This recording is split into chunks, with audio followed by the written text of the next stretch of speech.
Hello, I am doctor Indupreet, HIMS hospital Dera Bassi से। और आज हम बात करेंगे एक अपकमिंग बीमारी के बारे में, that is auto immune disease. अब से कुछ साल पहले तक हमें इस डिज़ीज़ का नाम भी नहीं पता था, इसके अंदर कौन कौन सी बीमारियां आती हैं वो तो बिल्कुल आइडिया ही नहीं था। लेकिन आज जितनी लाइफस्टाइल डिजीज़ हैं उससे भी ज़्यादा, this is also part of it, auto immune के नाम से हमें बहुत सारी ऐसी बीमारियाँ मिल रही हैं जो कि कहीं ना कहीं हमारी इम्यूनिटी की वजह से ही हो रहा है। Auto immune disease is basically जब हमारी बॉडी का इम्यून सिस्टम ही हमारी बॉडी के अगेंस्ट काम करने लगता है। और इसमें होता क्या है कि हमारी जो इम्यूनिटी है, जो इम्यून सिस्टम है, वो किसी न किसी ऑर्गन को इफ़ेक्ट करता है, उसको ख़राब करता है, उसको किल करना शुरू कर देता है, उसके फंक्शंस डिसबैलेंस हो जाते हैं। अब हमें करना क्या है? इस ऑटो इम्यून डिज़ीज़ के बहुत सारे फैक्टर्स हैं। सबसे पहले ये जनरली बच्चों में होने लगा है। बच्चों में आजकल बहुत देखा जा रहा है कि उनको स्ट्रेस होता है, गलत खाना खाया जाता है, रेगुलर बेसिस पे आप जंक फूड्स लेते हैं, रेगुलर बेसिस पे आप कुछ ऐसा लेते हैं जिसकी वजह से आपको लीकी गट हो जाता है।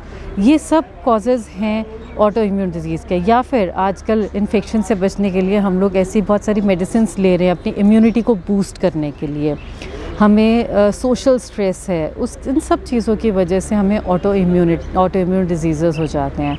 और फिर कहीं ना कहीं हमारी ही बॉडी के किसी ना किसी ऑर्गन पे मेजरली इफ़ेक्ट पड़ जाता है और उस ऑर्गन का फंक्शनिंग जो है वो हैम्पर हो जाती है। और फिर हम ज़िंदगी भर सिर्फ स्टेरॉइड्स खाने लायक ही रह जाते हैं, बिकॉज़ वही इसका अभी तक का एक नॉर्मल जो हम देखें कि किसी को अगर ऑटो इम्यून डिजीज़ होती है तो उसको सिर्फ स्टेरॉइड्स दिए जाते हैं।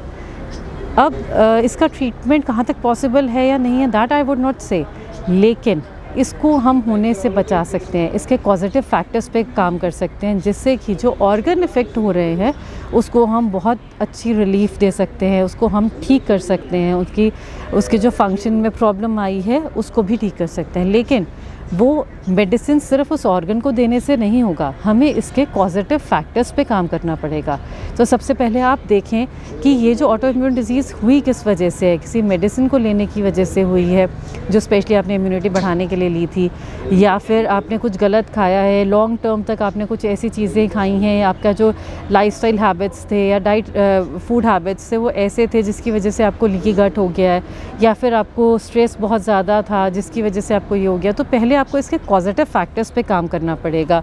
अगर आपने बहुत ज़्यादा स्ट्रेस लिया है तब भी आपको ऑटो इम्यून डिजीज़ हो सकता है, लेकिन आपको उसको ठीक करने के लिए पहले उसके स्ट्रेस लेवल्स पे काम करना पड़ेगा और उसके बाद में आप इसको पूरी तरह से ठीक कर पाएंगे। So this was all about auto immune disease. इसी तरह की और जानकारी के लिए बने रहें हिम्स हॉस्पिटल के साथ। Thank you.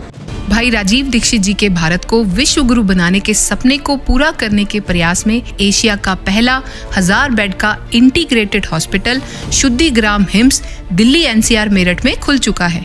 इसके अलावा चंडीगढ़ डेरा बसी, नवी मुंबई, लखनऊ, गुरुग्राम, अमृतसर, दिल्ली, लुधियाना और देश के अन्य कई स्थानों पर भी हिम्स अपनी सेवाएं दे रहा है। हर kidney fail patient, liver patient और कैंसर के पेशेंट तक ये वीडियो पहुंचाकर आप भी इस मुहिम का हिस्सा बनिए।